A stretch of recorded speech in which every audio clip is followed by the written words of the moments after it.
ನಮಸ್ಕಾರ ಸ್ನೇಹಿತರೆ, ನಾನು ನಿಮ್ಮ ಮಾದೇಶ್. ನನ್ನ YouTube channel safety first with ಮಾದೇಶ್ಗೆ ನಿಮ್ಮೆಲ್ಲರಿಗೂ ಸ್ವಾಗತ. ಎಲ್ಲರೂ ಚೆನ್ನಾಗಿದ್ದೀರಾ ಅಂತ ಅನ್ಕೊಂಡಿರ್ತೀನಿ. ಇವತ್ತಿನ ವಿಡಿಯೋ ನನ್ನ ಎಲ್ಲಾ ಸ್ನೇಹಿತರಿಗೂ ಸಂಬಂಧಪಟ್ಟಿದ್ದು. ಇದು ನಮ್ಮ ದಿನನಿತ್ಯದ ಬದುಕಿಗೆ ತುಂಬಾ ಮುಖ್ಯವಾದ್ದು ಕೂಡ. ಅಲ್ಲದೆ ಇದನ್ನ ಮೇಂಟೈನ್ ಮಾಡೋದು ನಮ್ಮ ರೆಸ್ಪಾನ್ಸಿಬಿಲಿಟಿ ಜೊತೆಗೆ ಸೇಫ್ಟಿ ಕೂಡ ಹೌದು.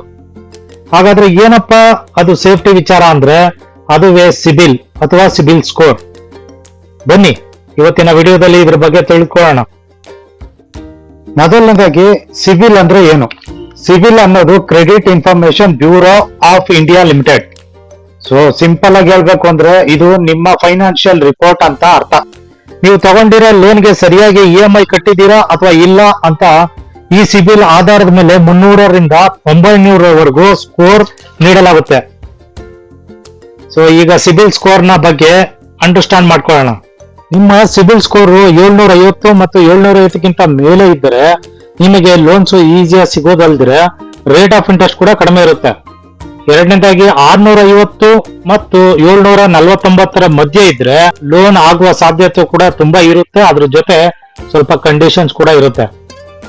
ಮೂರನೇದಾಗಿ 650ಕ್ಕಿಂತನೂ ತುಂಬಾ ಕಡಿಮೆ ಇದ್ರೆ ನಿಮ್ಮ ಸಿಬಿಲ್ ಸ್ಕೋರ್, ನಿಮ್ ಲೋನ್ ಆಗುವ ಚಾನ್ಸಸ್ ತುಂಬಾ ಕಡಿಮೆ ಹಾಗೂ ರಿಜೆಕ್ಟ್ ಆಗುವ ಸಾಧ್ಯತೆಗಳು ತುಂಬಾ ಹೆಚ್ಚು.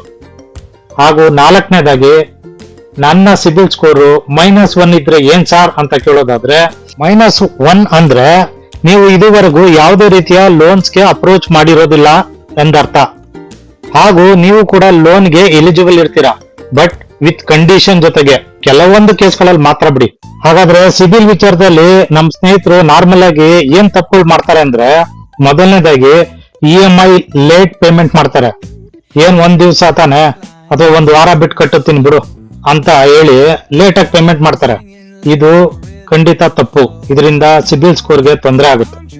ಎರಡನೇದಾಗಿ ಕ್ರೆಡಿಟ್ ಕಾರ್ಡ್ ನಲ್ಲಿ 40,000 ರೂಪಾಯಿ ಲಿಮಿಟ್ ಇದ್ರೆ ಗ್ರೇಸ್ ಪೀರಿಯಡ್ ಇದೆ ಬಿಡು ಅಂತ ಹೇಳಿ 40,000 ರೂಪಾಯಿ ಲಿಮಿಟ್ ಅನ್ನು ಯೂಸ್ ಮಾಡ್ಬಿಡ್ತಾರೆ. ಇದು ಕೂಡ ತಪ್ಪು. ಇದು ನಿಮ್ಮ ಸಿಬಿಲ್ ಸ್ಕೋರ್ಗೆ ತೊಂದರೆ ಮಾಡುತ್ತೆ. ಹಾಗೆ high usage of credit limit ಅಂತ ನಿಮ್ಮ ಸ್ಕೋರ್ ನ ಕಡಿಮೆ ಮಾಡ್ಬಿಡುತ್ತೆ. ಸೊ ಮೂರನೇದಾಗಿ ಒನ್ ಟೈಮ್ ಸೆಟಲ್ಮೆಂಟ್. ಸೊ ಇದು ನಾರ್ಮಲ್ ಆಗಿ ಏನಾಗುತ್ತೆ ಅಂದ್ರೆ, ಪರ್ಸನಲ್ ಲೋನು, ವೆಹಿಕಲ್ ಲೋನು ಅಥವಾ ಬೇರೆ ಲೋನ್ಸ್ ಗಳಲ್ಲಿ ಬಡ್ಡಿ ಸಮೇತ ಒಂದು 80,000 ರೂಪಾಯಿ ಬ್ಯಾಲೆನ್ಸ್ ಉಳಿದಿರುತ್ತೆ. ನಿಮ್ಗೆ ಕಟ್ಟಕ್ಕೆ ಪರಿಸ್ಥಿತಿ ಚೆನ್ನಾಗಿರೋದಿಲ್ಲ. ಆಗ ನೀವು ಬ್ಯಾಂಕ್ನವ್ರ ಜೊತೆ ಸೇರಿ ಮಾತಾಡಿ, ಸರ್ ನಾನು ಇಷ್ಟೇ ಕಟ್ಟಕ್ಕಾಗುತ್ತೆ ಅನ್ಬಿಟ್ಟು ಅದನ್ನ ಸೆಟಲ್ಮೆಂಟ್ ಮಾಡ್ಕೊಂಡ್ಬಿಡ್ತೀರಾ. ಅದು 80,000 ಇದ್ರೆ 40,000 ರೂಪಾಯಿ ಕಟ್ಟಿರ್ತೀರಾ. ಸೊ ಇದನ್ನ ಒನ್ ಟೈಮ್ ಸೆಟಲ್ಮೆಂಟ್ ಅಂತಾರೆ. ಇದು ಖಂಡಿತವಾಗ್ಲೂ ತುಂಬಾ ದೊಡ್ಡ ತಪ್ಪು. ಇದು ಮಾಡೋದ್ರಿಂದ ಸಿಬಿಲ್ಗೆ ತುಂಬಾ ದೊಡ್ಡ ಎಫೆಕ್ಟ್ ಆಗೋದಲ್ದಿರ ಸುಮಾರು ವರ್ಷ ಇದು ಹಂಗೆ ಶೋ ಮಾಡ್ತಾನೆ ಇರುತ್ತೆ. ಮುಂದೆ ಫ್ಯೂಚರ್ ಅಲ್ಲಿ ಯಾವುದೇ ರೀತಿಯ ಲೋನ್ಗಳು ನಿಮ್ಗೆ ಅಪ್ರೂವಲ್ ಆಗೋದಿಲ್ಲ. ಹಾಗೆ ಕೆಲವೊಬ್ರು ನನ್ನ ಸ್ನೇಹಿತರು ತುಂಬಾ ಕಡೆ ಲೋನ್ಸ್ಗೆ ಎನ್ಕ್ವೈರಿ ಮಾಡ್ತಾರೆ.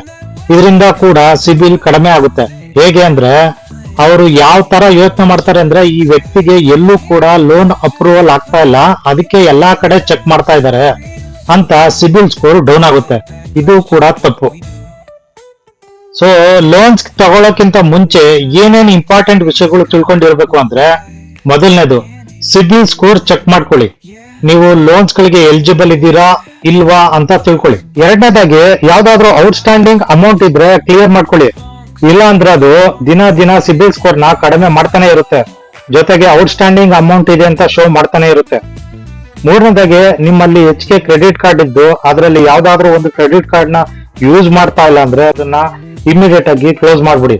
ಇದು ಕೂಡ ನಿಮ್ಮ ಸಿಬಿಲ್ ಸ್ಕೋರ್ ನ ಕಡಿಮೆ ಮಾಡುವ ಚಾನ್ಸಸ್ ತುಂಬಾ ಇರುತ್ತೆ. ನಾಲ್ಕನೇದಾಗಿ ಒನ್ ಟೈಮ್ಗೆ ಒಂದು ಲೋನು ಒಂದು ಬ್ಯಾಂಕ್ ನಲ್ಲಿ ಮಾತ್ರ ಅಪ್ಲೈ ಮಾಡಿ. ಎಲ್ಲಾ ಕಡೆ ಹೋಗಿ ಸಿಬಿಲ್ ಚೆಕ್ ಮಾಡಿಸಿ ಎಲ್ಲಾ ಕಡೆನೂ ಲೋನ್ಗೆ ಅಪ್ಲೈ ಮಾಡೋದು ದೊಡ್ಡ ತಪ್ಪು. ಐದನೇದಾಗಿ ಹಾಗೂ ಕೊನೆಯದಾಗಿ, ಯಾರಿಗಾದ್ರೂ ಲೋನ್ ಗ್ಯಾರಂಟರ್ ಅಥವಾ ಕೋ ಅಪ್ಲಿಕೆಂಟ್ ಗೆ ಸಿಗ್ನೇಚರ್ ಹಾಕೋದ್ರ ಮುಂಚೆ ಯೋಚನೆ ಮಾಡಿ. ಇಲ್ಲ ಅಂದ್ರೆ ಮುಂದೆ ಅವರು ಲೋನ್ EMI ಕಟ್ಟಲಿಲ್ಲ ಅಂದ್ರೆ ನೀವು ಕೂಡ ಮುಂದೆ ಲೋನ್ ಎಲಿಜಿಬಿಲಿಟಿ ಕಳ್ಕೊಳ್ತೀರಾ. ಹಾಗಾದ್ರೆ ಈ ಸಿಬಿಲ್ ಸ್ಕೋರ್ ನ ಇಂಪ್ರೂವ್ ಮಾಡೋದು ಹೇಗೆ ಅಂತ ಕೇಳೋದಾದ್ರೆ, ಮೊದಲನೇದು ಸರಿಯಾದ ಟೈಮ್ಗೆ EMI ಪೇ ಮಾಡಿ ಅಥವಾ ಒಂದ್ ದಿವಸ ಮುಂಚೆನೆ ದುಡ್ಡನ್ನ ಬ್ಯಾಂಕ್ ಹಾಕಿ.